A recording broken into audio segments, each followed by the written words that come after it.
So welcome everybody. Thanks for taking the time to come to today's launch and the first module, self-awareness. So Aileen will be taking us through that first module in a little bit. I sent everybody, which you may or may not have seen, I got it out pretty late this morning, all the mentees, mentors, the emails and phone numbers, and then also the program guide. Which I also sent the mentor program guide to the mentors as well.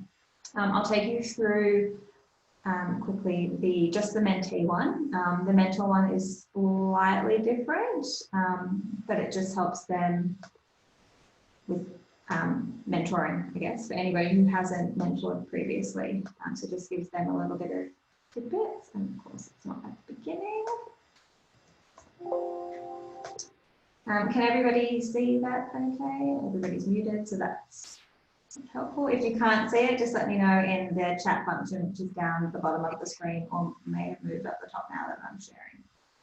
We can say it's just a little bit faint of your voice, but otherwise. Oh, I'm faint. Well, I'll bring this a bit closer. Sorry about how close it is. That's great.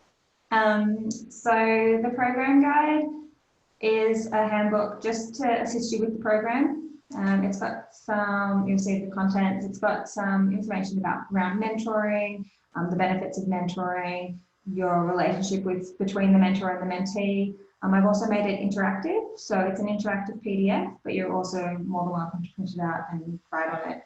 If we were able to meet face-to-face, it would be a printed out version that would be completely interactive. So bound and everything and nice, but fortunately, I can't do that with the lovely COVID. You've got my details there, and Aileen's the program facilitator. So any questions you have regarding the program, send them through to me. If I can't help, I will pass it on to Aileen and she'll get in touch with you. We just thought it might be easier to just have that one point of contact to filter through all the information. And then we've got a welcome from James Oxenham, the HRIA CEO. Sorry, just admitting one more person. Yeah, like I said, it just takes you through what's involved. The two main elements of the program will be mentoring and the development modules. It's mandatory for mentees to attend the modules and optional for mentors. Obviously, you're more than welcome to attend mentors. It's great value, and the meetings you have with your mentees will probably be focused around what they've learned in those modules. They'll also be recorded for all the mentors in case you can't attend, and you can catch up on what happened. So yeah, it just goes through benefits, the roles of the mentor and the mentee, the Grow module and the Smart module, which Aileen will go through in session 3 on goals. She'll go through that in more detail. And then this is probably where we're at this point in the program. You've just found out your mentor, like I said, it's interactive, so you can type in their name, their number, have it all in one place, and some information about building rapport and trust with your mentor. And then just some things to think about prior to your first meeting, and that you have contacted them, schedule a date and time, and just what you want out of the program, I guess. And some conversation starters, some icebreakers, some suggestions, and then obviously you can add your own. These aren't what you should be doing, they're just suggestions to help you get started and thinking about what you could be doing. And then we've also got the 40 questions to ask a mentor from Forbes magazine, which has some really interesting information in it, and it's a pretty good read. So once all that, you've got the goals, which will be a bit later on in the program, probably around session 3. And then we've also got all the dates. We've kept them all on Thursdays, except for, I think, 3, because there was a scheduling conflict, and all of them are at 12:30. So we've tried to keep it really consistent with time and everything, just to avoid confusion. And then you've also got a checklist. It's just a simple checklist, just letting you know where you should be at each point, prior to a module and after the module, what you should be thinking about. And then at the very back, you've got pages for your notes. And again, that's interactive and all should be space lines with the lines, but you also can print it out if you prefer to write, like I do. So that is that from me. So I'll stop sharing that and get to the slides for Aileen. Any questions in regard to that, you can pop them in the chat room or you can send Katie an email. Yeah. Session. And we'll have questions at the end as well if there's any additional questions you might have throughout it. But yeah, feel free to pop them in the chat and we can answer them as we go. Thanks, Katie. So thanks everyone for your participation. This is, this is an amazing program. From the lens in which I look through it, I call it the collide of people who've got real experience in our mentors and people who've got such bright futures in our mentees, and the collide of that coming together is just going to be gold. I've seen these sorts of things work so well within the industry and also outside of the industry. So you'll get from it what you want to get from it and what you put into it. So we're here to support you in whichever way.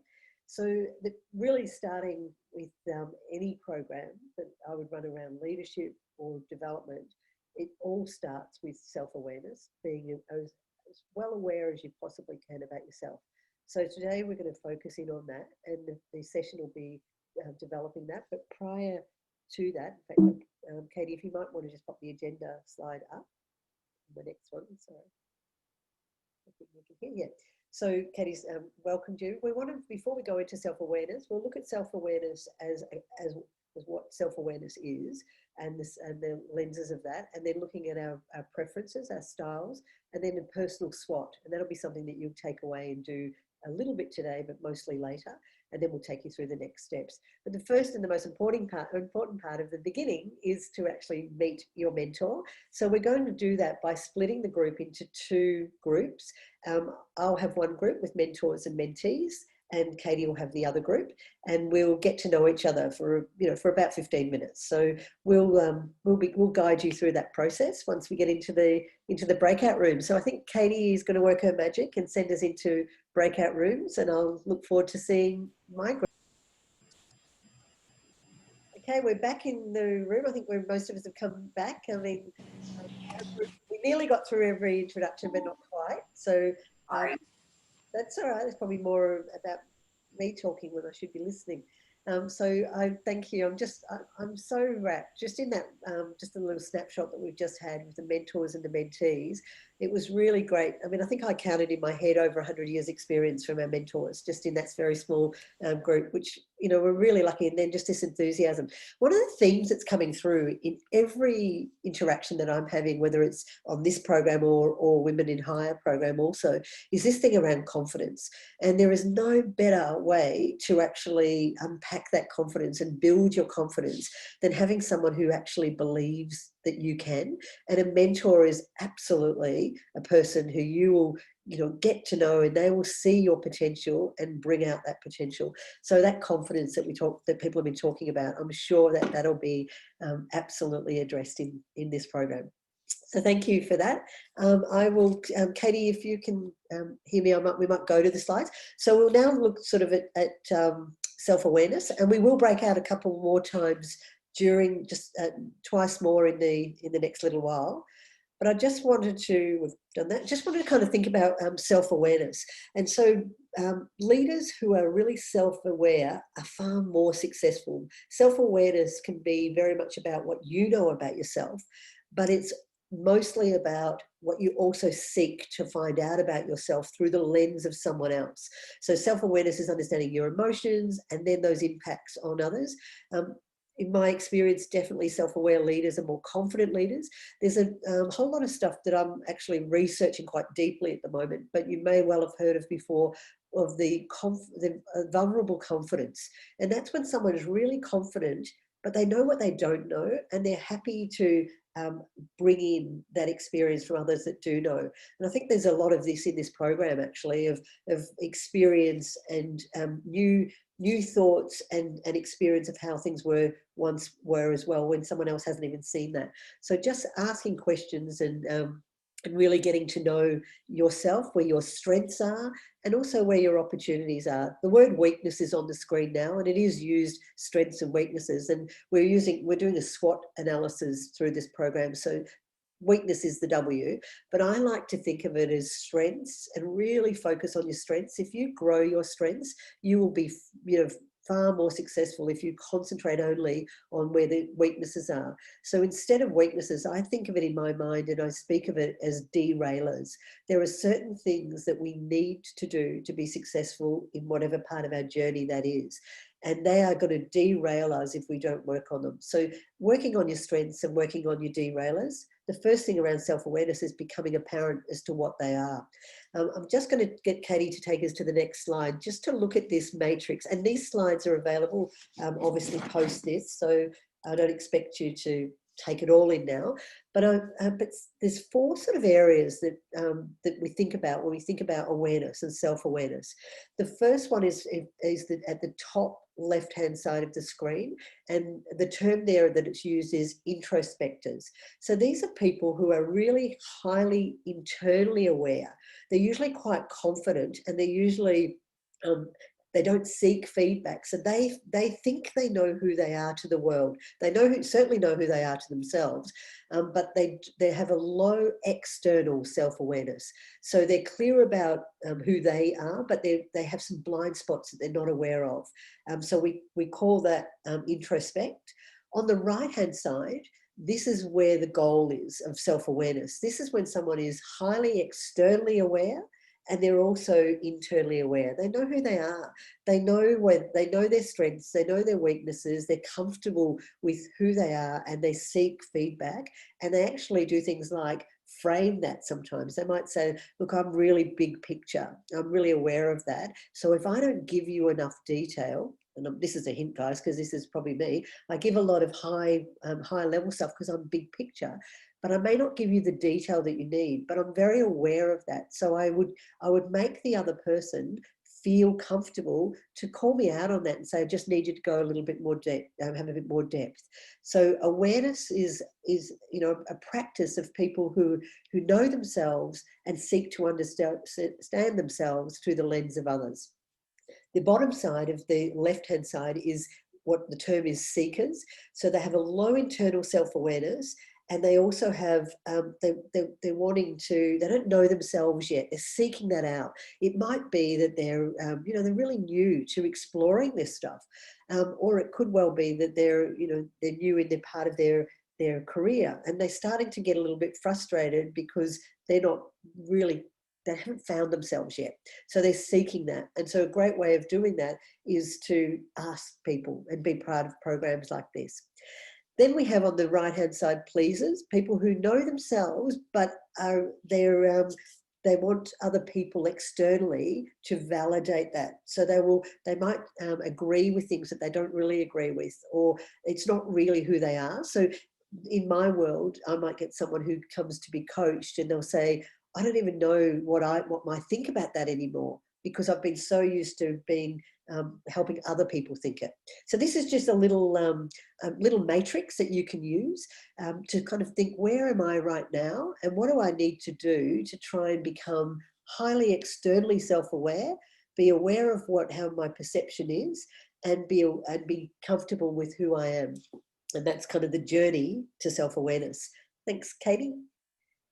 So I just want to come back into our breakout rooms. I know we've just been there, but I think if we could just break out generally. I've got a couple of people who I didn't get to speak. So we're going to do a couple of quick introductions. So Katie, maybe just leave us in there for a couple of moments longer, but we should only be in there for a few minutes, just with this one question. How self-aware are you now? And are you part of your journey, or just beginning, or really self-aware? Let's ask that question. Thanks, Katie. If you send us off to our respective corners. Awareness. So we've looked at kind of self-awareness as a concept and sort of 4 lenses of a matrix to look through. So how do you become more self-aware? I mean, that's That's one of the questions. So we're just going to look at a couple of ways that you can do that. So Katie, I might just, yep. One of them is kind of understanding your behavioural preferences. I don't want to spend a long time on this today, but I've got a lot of experience in this. If you want to know more information, please reach out to me because it really does make a difference. So basically, this is a DISC model, and I know some people on the line have already completed their DISC profile or they've worked with me in the past on this, but I just want to give those that haven't a bit of a snapshot of what DISC is. So it stands for DISC because it represents the shape of a disc, but it also represents the 4 letters of dominance for the D, influence for the I, steadiness for the S, and conscientiousness, or sometimes you see the word compliance for the C. So the letters represent it. So what does it mean? Well, on the left-hand side, D and C have a preference to be business and task focused. I and S have more of a preference, and I'm saying the word preference with emphasis because it's not capability, it's preference, have a preference to more people and relationships.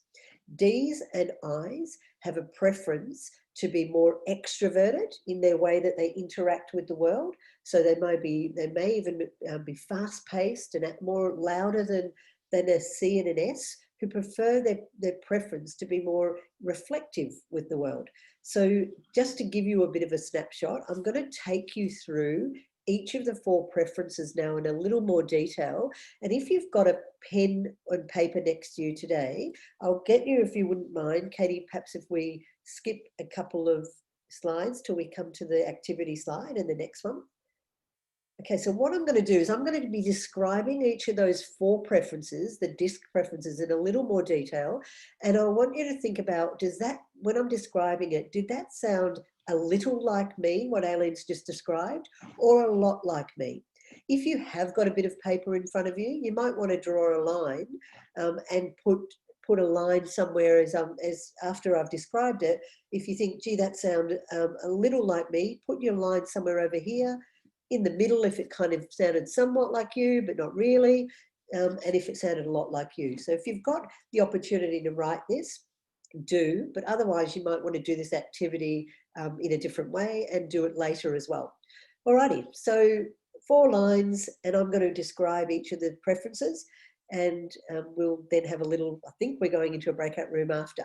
So the D preference is driven, direct, they want to make decisions, quite strong-willed, have that self-confidence and really quite daring, or take those calculated risks, are determined to get things done. In fact, they've got a really quite an internal competitiveness.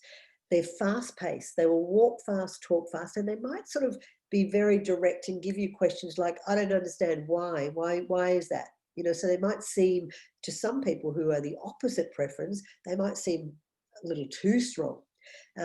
So just on the next page, Katie, just to give you a bit of a snapshot on a 1-pager, the D style in an organisation, I've mentioned the types of directness, decisiveness, they really value the bottom line. They value the result. They like to challenge themselves and get to that bottom line. Time is important. Don't waste my time. They challenge change. They like change, and they'll challenge that status quo and really are innovative and come up with new ideas because they are those risk takers, those problem solvers. I've just moved. Katie, I've lost you in the screen for a tick. Oh, I'm back. Sorry, I think that was more my end. The risk takers and the type of possible weaknesses is sometimes they can, because they want to make that decision, they might overstep authority. And I see this quite often in people who have got, you know, who more junior perhaps in their career, and they just know what they want to do, they know the answer, and they'll overstep it and then they get pulled back. And then it's that preference of the D style. They can come across as being argumentative, and they can come across as not liking routine, just wanting to get the fastest and most efficient way of doing something. And so what we might hear is they didn't fill all that paperwork in as much as others might. And they can attempt, because they're so optimistic around what can be done and the confidence that they can sometimes take on too much. But their biggest fear is to be taken advantage of. They would much rather you were straight with them, that you came and told them that you just stuffed up, and they'll help you problem solve and fix it. But if they find out that you've hidden something from them or you're taking advantage of them, they'll have a really strong reaction to that. So how much does that sound like you? If you're on your line, if it sounds a lot like you, somewhere over here, a little like you, somewhere over there. And just as I'm at that point, we've all got a bit of each of this in us. But what the theories behind it is that we'll have a stronger preference to one or two than we will to all four. In fact, I've probably run disc profiling for more than 10,000 people. I mean, clearly I'm still in my 20s and I've done this fast, but I've done it obviously over a long period of time. And only in my experiences, I've only had 7 people now who have had no preference. They've been even Steven on every single one. It's less than usual. The I, we're going to describe the I now. So the I, the sorts of words that I's like is charming, collaborative, working together, being with people. They get their energy from being with people and being in the external world. Energizing, trusting. They're enthusiastic and optimistic. They're impulsive and because they're comfortable to take that risk, and they're influential or persuading people. There's some of the words. On the screen, you can see some, on each of the screens, some sort of characters of people who've already tested, taken disc preferencing, and these are their preferences. So just to give you a bit of a snapshot now of the I, and when I'm describing these, I'm describing the strong preferences. So let's say the strong preference of an I is to be enthusiastic, optimistic, trusting, as I've said, talkative. That's a big one. And I, and in case you haven't guessed it already, I have a strong preference for I. We talk to think. That's how we think. We talk. We use the external world to put our ideas out there that other people may put into their own head. So they come across as being talkative, sometimes that impulsive and show all of their emotions.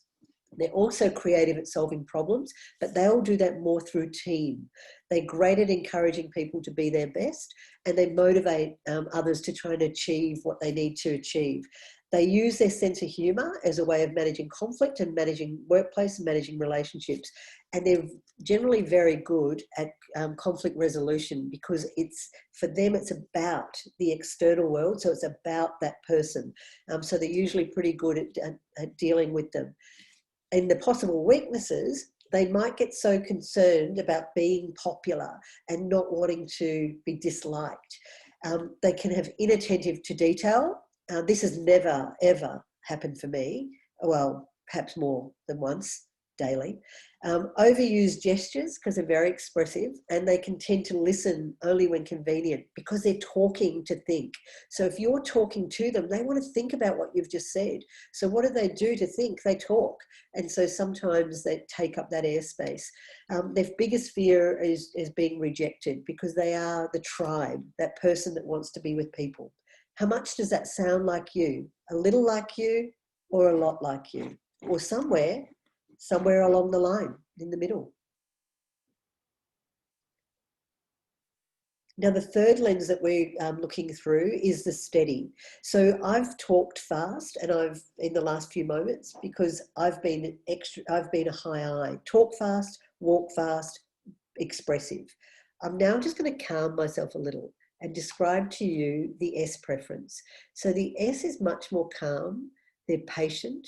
They like routine, so they're predictable.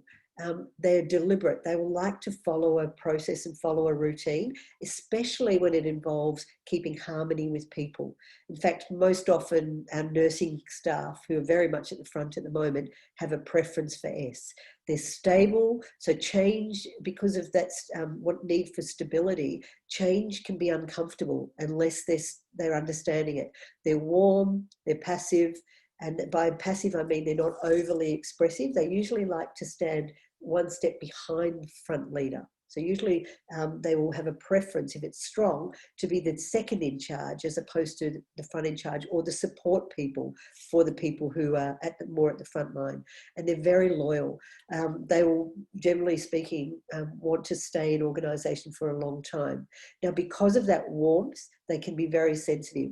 And we'll look on the next slide, actually. I think it's probably represented it there. Yeah, I have. So just to give you a snapshot of the style of the S, they are very good listeners, because they listen They do their thinking internally. They don't do their thinking like an I would do on the external world. So because of that, they're good at listening. They're very good at the team. And quite often what I'll see in the works that I do with women, when they've got a strong preference for S and someone says that was a great job, their first reaction will be, oh, everyone else did it. That, yeah, it was the team. If I didn't have my team, so they don't want to take credit, individual credit. They can be possessive over the way things have been. They're steady, predictable, they're understanding, they're friendly. So if you do make a mistake, they'll be the one that wants to help you get it right. Their value to a team is that reliability, that loyalty, that the compliance and good listening, and reconciling those conflicts in a very different way to how an I would reconcile it. An I would get the team together and reconcile it in a group.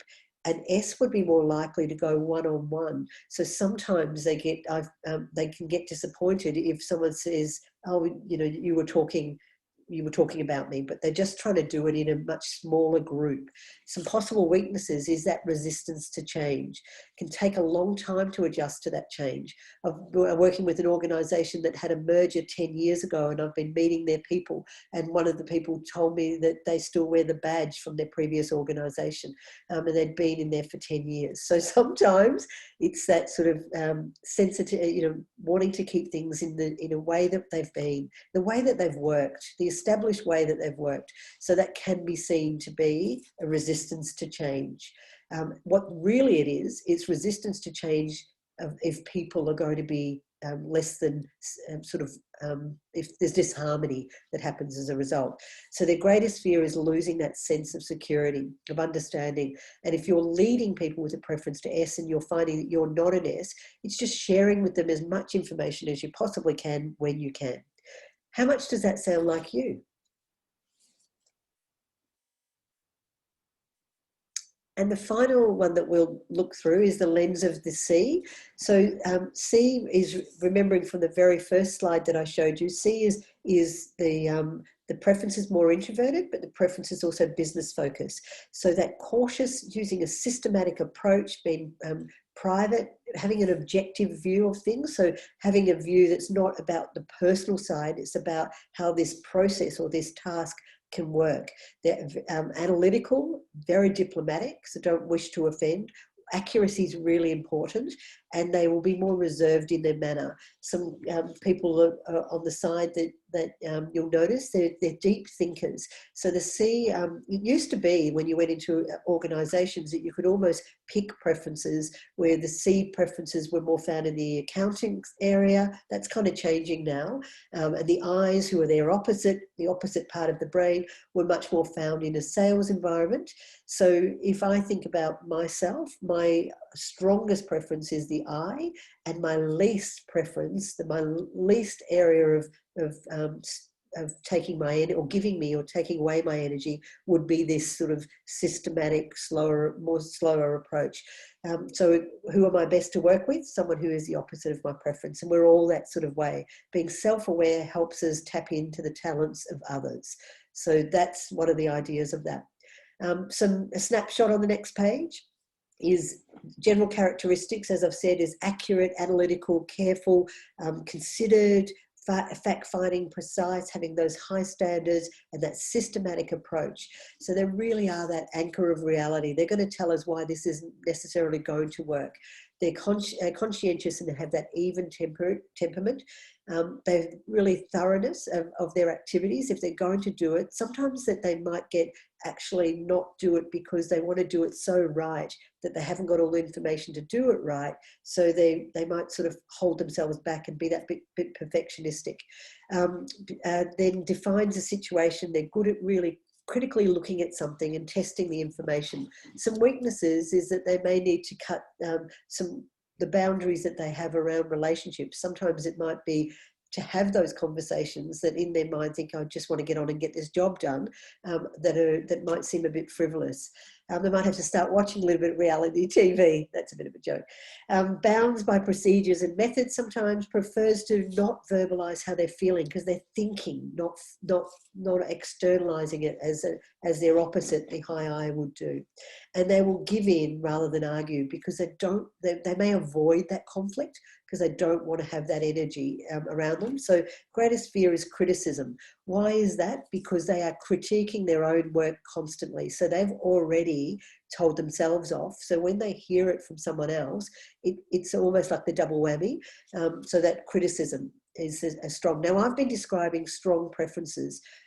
So I'll ask you now to just put the line on the final line. And you should now have 4 preferences. One or two of those will be more stronger than others. I'm just going to come back, Katie, if we can come out of share screen for a second and just get a bit of reaction around that. So did that make sense? Maybe by a show of thumbs up if it did. Yeah. So can you sort of understand that people are different? There is no good or bad. Everyone is, brings the gifts. But we're different. So therefore, if we're not self-aware, we can think that everyone should be just like us. And if we are self-aware, we can tap into the diversity of thinking. And, from someone like me that works with this stuff, I'm really aware. I'm really strong in my preferences, so it's really hard for me not to be there.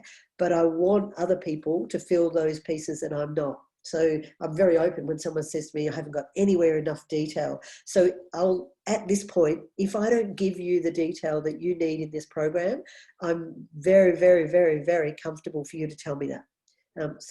All right, so that's one thing, one lens. Can we just perhaps go back to the slides? I want to tell you the other way of kind of thinking about how do we become more self-aware. Katie will just take us back. It might just take a moment. Sometimes when you come out, it just takes a moment. Thumbs aren't working for me. All right, that's okay. All right, that information that we've just done, that piece of paper, if you did, or that thinking that you did, be really cool to share that with your mentor in your mentor meeting. And you can tap into us around that throughout the program as well. The SWOT analysis is the next thing. This is the personal SWOT, thinking about yourself and really knowing what are your strengths, what are your weaknesses or potential derailers? What opportunities do you have? Organisations do this, but this is a personal one. What opportunities do you have? And what are some of the threats, some of the things that you need to think of? So if I think about an example for me around threats, I've got to get to know this Zoom, this space much more. The virtual world's going to be a lot more part of my world. Did I expect that at this time in my career? Probably not. But if I don't embrace it, it's absolutely a threat because that's the way of the world. Alrighty, so let's look now at what the strengths are. So thinking about your strengths, think about what are the advantages that you have? What skills do you have? What certifications do you have? What sort of connections? What's my network like? What do I do better than anyone else? And be really concentrate on this and think about this. And what are your strengths? You actually should really be able to articulate 3 of your strengths. What personal resources can I access? So what, and that could be anything from the resources external, but also some internal resources that you might have around resilience because you've done this before. What do other people, including your leader, what sort of things do people give you feedback on that where they see your strengths in? What's obvious to others? What achievements are you most proud of to this point? What values do you believe that you might exhibit that someone else may not just naturally exhibit those? What's your point of difference in that? And are you part of a network that no one else is involved in? Have you got an opportunity to kind of really harness those strengths and expose those strengths? So that's the strength lens. And we'll come to a breakout room later and talk about this. The weaknesses is obviously one of those tasks or things that you usually avoid doing because you don't feel confident in doing them. So what are the things that you find as being a gap? And are they a derailer? Are they something you've really got to try and embrace and at least become okay at? What I believe is that if you work on your strengths, you'll get exceptionally good at those. And if you work on your weaknesses, you'll close a gap that you need to close if it's a derailer. What will people see around you as your weakness? Are you completely confident that you've got the right skills and training? Is there some gap that you need to fill? It might be a license of some sort. It might be some form of education. It might be something of one of the reasons that people have joined this program. It might be the weakness is I'm not as confident as I should be. What are the negative work habits that you might have? You know, whether it's being disorganized or maybe getting a bit stressed or blowing up. Do you have any personality traits that are holding you back in that way? So what are the sorts of things? So for example, if it is a derailer, if your job involves you to get up and talk and be in front of people, and that's something that you really struggle with, it's going to derail you. So, you know, you've got to think about closing that gap. Thanks, Katie. And the opportunities. So the strengths and the opportunities are things that we're really out there looking and working on, and the weaknesses and the threats are things that we're absolutely aware of. So what opportunities, what new technologies can help you be even stronger or close those gaps? Is your industry growing? Is there ways, like you guys are doing it right now, is there ways that you can take advantage of what is going on in the market? What is happening right now in COVID? You know, you reaching out to people and checking in on them is showing your personality around that you care, and people remember those. What opportunities do you have in building different networks? What trends are you seeing that you can maybe take advantage of? What sort of, and just being aware of these things. Is there a need in your company? Is there something that's a gap in your company at the moment that your customers are telling you, or your suppliers are complaining about, or you're noticing? Is there some gap that you could help and provide an opportunity to work on that project, and, you know, and put yourself out there and therefore grow and be more aware and you know, more self-aware and more confident in that way? And then not likely, I love this image, but not that I'm big on finishing with a negative, but some of the threats might be, what are the obstacles that you're currently facing? Is your job or the demand for that, is it changing? And are you not, you know, have you got to change with that? Does changing technology threaten your position in some way? Could any of your weaknesses lead to these threats if you don't address them? So that's the SWOT analysis, and doing it through a personal SWOT analysis is a good exercise to become more self-aware. We're just going to do an activity where we are going to break out in a moment. I'm just going to show you a blank SWOT analysis, if we could. So we've got the strengths, the weaknesses, the opportunities and threats. So this is something that these slides will be come through, but this actual template, as you know, as it is now, will be sent to you. What I'd love you to do is start to actually work on the strengths column, start to really be thinking about what your strengths are. What are some of those weaknesses or derailers?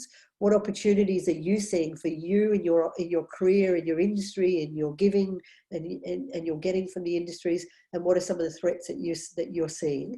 This is a document that you could use with your mentors throughout this program. And the more that you play with this stuff, the more aware that you'll become. But in the breakout room now, I just want you to answer one question. What is one strength, one standout strength that I have? To identify at least one strength. And I want you to just be thinking about that now when we're going into the breakout room. What's one thing that you think about yourself that's pretty damn cool? Thanks, Katie. Mark is in the room. How was you for the other group? Our group was really cool. There's some amazing strengths in there, and also some. We had conversations around self-awareness, and we met David as well. So what about your group? Some good mix of strengths, Katie? Yeah, definitely. Yeah, variety of strengths. And yeah, everybody was very willing to share. We're just a bit faster. Oh, yes, yeah, get to the point quicker. I wonder why that was. Sorry, guys. Alrighty, but I am watching our clock. So we've got 6 minutes, and we're just going to go back to the slide deck. I think we're just really at questions now. We're open for questions. Yeah, let's bring that out. And just telling you what's going to happen next, the next steps, I think. So we don't know if we need to have a slide deck for that. I mean, it's a cute photo, so we do. Nice photo. We can leave that up there in terms of the photo. So does anyone have any questions about anything that we've covered today, either a process, either anything at all? I'll stop talking now and listen. I'll stop sharing so everybody can see everybody. Everybody is muted again, just in case you do want to say something, you'll just need to unmute yourself. Right. Those of you that I haven't met that weren't in my breakout room, I look forward to hopefully the next time we can shuffle up some breakout rooms and get to meet with you, but I really enjoyed my time with the group that we've had, and hopefully you've got something out of today. We Can I did. Sorry, can I just say something? So I'm pretty sure the LinkedIn page is still up for the young professionals. So it'd be great if everybody could use it to be able to communicate ideas and, you know, how they're going through the whole program and stuff like that.